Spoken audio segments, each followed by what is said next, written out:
मधुबन के बाबा,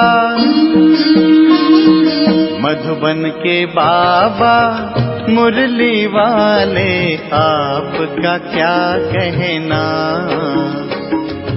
आपका क्या कहना। ओम शांति। आज 3 दिसंबर 2024 के साकार मधुर महावाक्य हैं। आज मीठे मीठे बाप दादा बोले, मीठे बच्चे, याद की यात्रा में अलबेले मत बनो, याद से ही आत्मा पावन बनेगी। बाप आए हैं सभी आत्माओं की सेवा कर उन्हें शुद्ध बना ले। बाबा कहते, मीठे बच्चे, याद की यात्रा में अलबेले मत बनो, याद से ही आत्मा पावन बनेगी।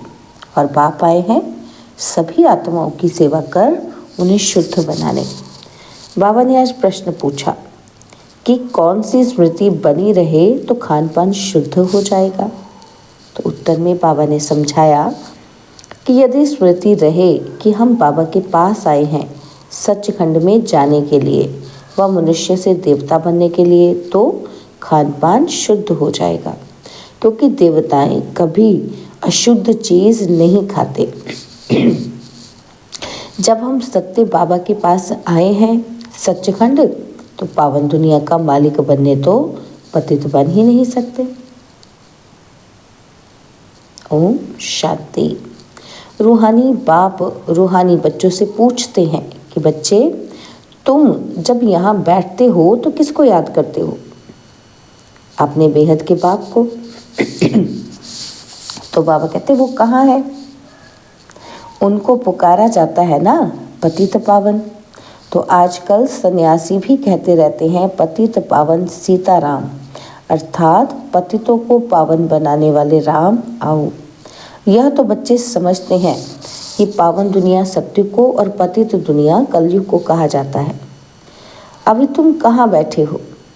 कलयुग के अंत में, इसलिए पुकारते हैं बाबा आकर हमको पावन बनाओ। हम कौन हैं? आत्मा। और आत्मा को ही पवित्र बनना है। आत्मा पवित्र बनती है तो शरीर भी पवित्र मिलता है। आत्मा के पतित बनने से शरीर भी पतित मिलता है। यह शरीर तो मिट्टी का पुतला है, आत्मा तो अविनाशी है। आत्मा इन ऑर्गन्स द्वारा कहती है, पुकारती है कि हम बहुत पतित बन गए हैं, हमको आकर पावन बनाओ। बाप पावन बनाते हैं, 5 विकारों रूपी रावण पतित बनाते हैं। और बाप ने अभी स्मृति दिलाई है। क्या स्मृति दिलाई है? कि हम पावन थे और फिर ऐसे 84 जन्म लेते लेते अभी अंतिम जन्म में है। यह जो मनुष्य सृष्टि रूपी झाड़ है, बाप कहते हैं मैं इनका बीज रूप हूँ। मुझे बुलाते हैं, क्या कहते हैं कि हे परमपिता परमात्मा, ओ गॉड फादर, लिबरेट मी, मुझे छुड़ाओ, है ना। तो हर एक अपने लिए कहते हैं मुझे छुड़ाओ, छुड़ाओ भी और पंडा बनकर शांतिधाम घर में ले चलो। छुड़ाना भी है और घर भी लेकर जाना है। तो सन्यासी आदि भी कहते हैं कि स्थायी शांति कैसे मिले। अब शांतिधाम तो है घर, जहाँ से आत्माएं पाठ बजाने आती हैं। वहाँ सिर्फ आत्माएं ही हैं, शरीर नहीं है। आत्माएं नंगी अर्थात शरीर बिगर रहती हैं। नंगे का अर्थ ये नहीं कि कपड़े पहनने बिगर रहना, नहीं, शरीर बिगर आत्माएं नंगी यानी कि अशरीरी रहती हैं। बाप कहते हैं तुम आत्माएं वहाँ मूल वतन में बिगर शरीर रहती हो, उसे निराकारी दुनिया कहा जाता है। तो बच्चों को सीढ़ी पर समझाया गया है कि कैसे हम सीढ़ी नीचे उतरते आए हैं। पूरे 84 जन्म लगे हैं मैक्सिमम। फिर कोई एक जन्म भी लेते हैं, आत्माएं ऊपर से आती ही रहती हैं। अभी बाप कहते हैं मैं आया हूँ पावन बनाने। शिव बाबा ब्रह्मा द्वारा तुम्हें पढ़ाते हैं। शिव बाबा है आत्माओं का बाप और ब्रह्मा को आदि देव कहते हैं। इस दादा में बाप कैसे आते हैं यह तुम बच्चे ही जानते हो। मुझे बुलाते भी हैं, क्या कहते हैं? हे पतित पावन आओ। आत्माओं ने इस शरीर द्वारा बुलाया है। मुख्य आत्मा है ना, तो यह है ही दुखधाम। और यहाँ कलयुग में देखो बैठे बैठे अचानक मृत्यु हो जाती है। वहाँ ऐसे कोई बीमार ही नहीं होते। नाम ही है स्वर्ग। कितना अच्छा नाम है, कहने से दिल खुश हो जाता है। क्रिश्चियन भी कहते हैं कि क्राइस्ट से 3000 वर्ष पहले पैराडाइज था। यहाँ भारतवासियों को तो कुछ भी पता नहीं है, क्योंकि उन्होंने बहुत सुख देखा है तो दुख भी बहुत देखे हैं। तमो प्रधान बने हैं, 84 जन्म भी इन्हों के हैं।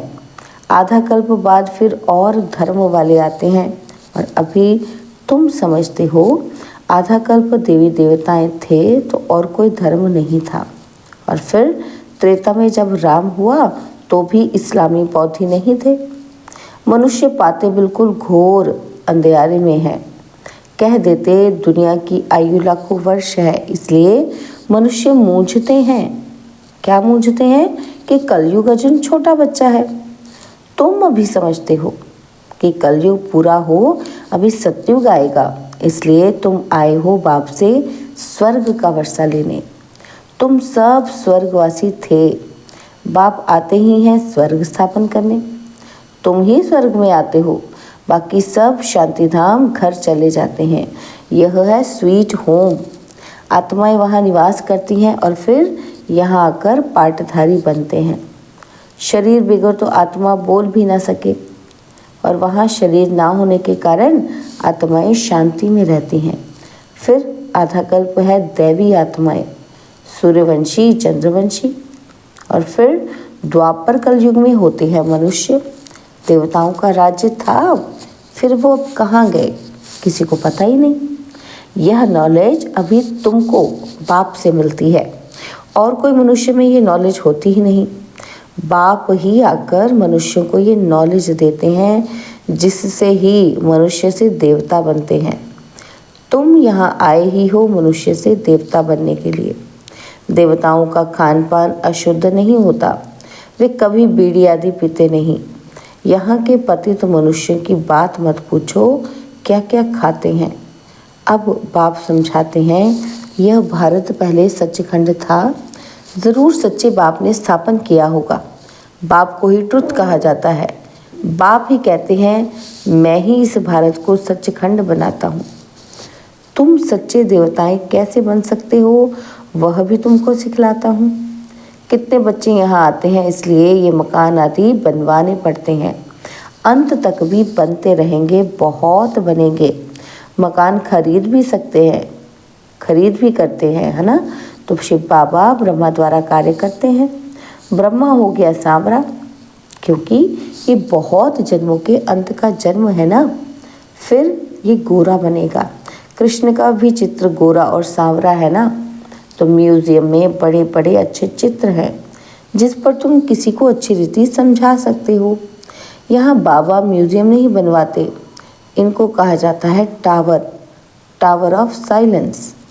तुम जानते हो, हम शांतिधाम अपने घर जाते हैं, हम वहाँ के रहने वाले हैं। फिर यहाँ आकर शरीरली पाठ बजाते हैं। बच्चों को पहले पहले ये निश्चय होना चाहिए कि ये कोई साधु संत नहीं पढ़ाते हैं। यह दादा तो सिंध का रहने वाला था, परंतु इसमें जो प्रवेश कर बोलते हैं वो है ज्ञान का सागर। उनको कोई नहीं जानते, कहते भी हैं गॉडफादर, परंतु कह देते हैं उनका नाम रूप है ही नहीं, वह निराकार है, उनका कोई आकार नहीं। और फिर कह देते कि वो सर्वव्यापी है। अरे परमात्मा कहाँ है? कहेंगे वह सर्वव्यापी है, सबके अंदर है। अरे हर एक के अंदर आत्मा बैठी है, सब भाई भाई है ना। और फिर घट घट में परमात्मा कहाँ से आया? ऐसे नहीं कहेंगे कि परमात्मा भी है और आत्मा भी है। परमात्मा बाप को बुलाते हैं, बाबा आकर हम पतितों को पावन बनाओ। मुझे तुम बुलाते हो ये धंधा, ये सेवा करने के लिए। हम सभी को आकर शुद्ध बनाओ। पतित दुनिया में हमको निमंत्रण देते हो, कहते हो बाबा हम पतित हैं।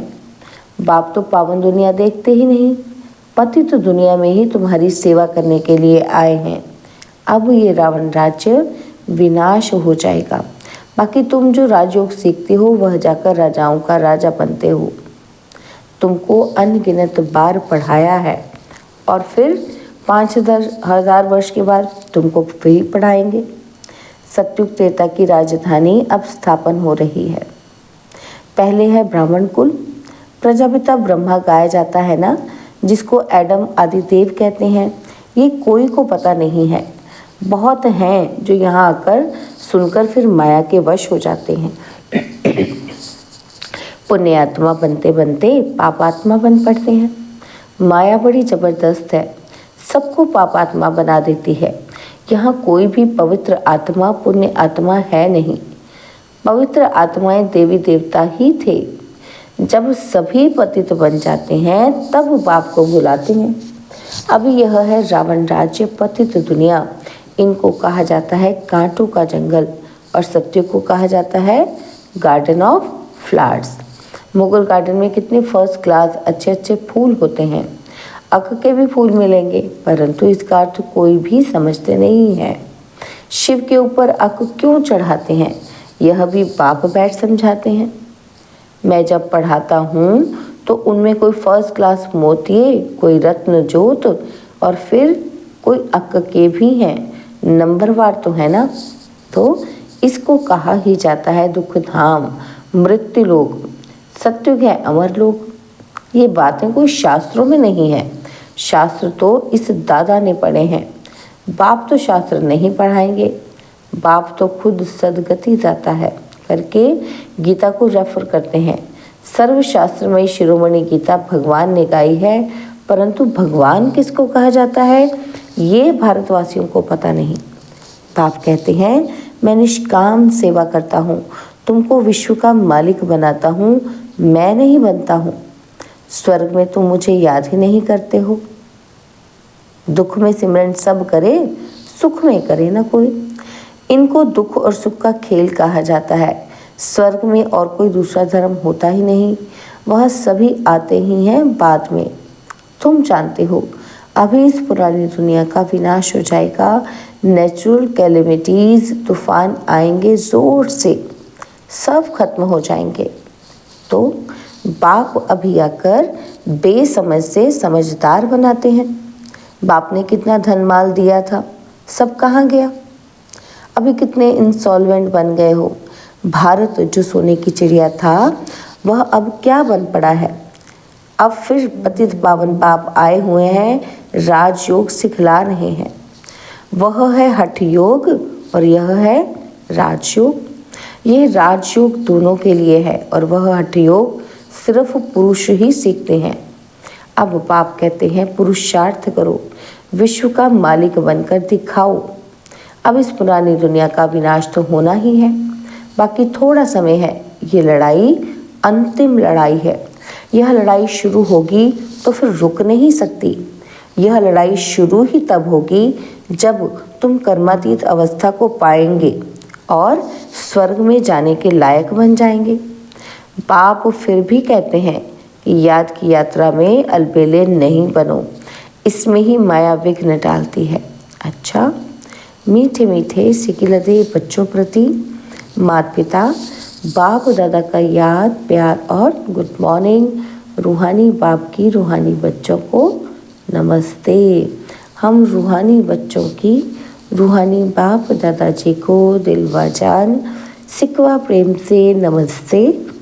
ओम शांति। प्यारे बाबा, मीठे बाबा, मेरे बाबा, शुक्रिया बाबा, शुक्रिया बाबा, शुक्रिया।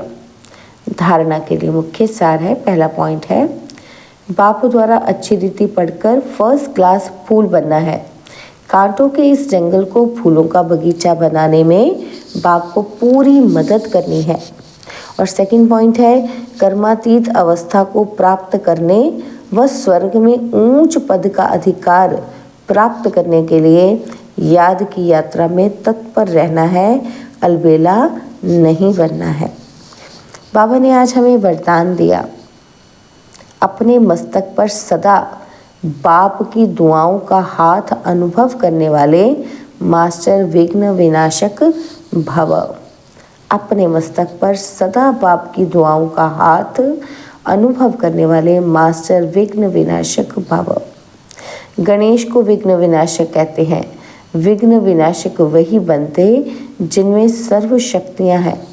सर्व शक्तियों को समय प्रमाण कार्य में लगाओ तो विघ्न ठहर नहीं सकते।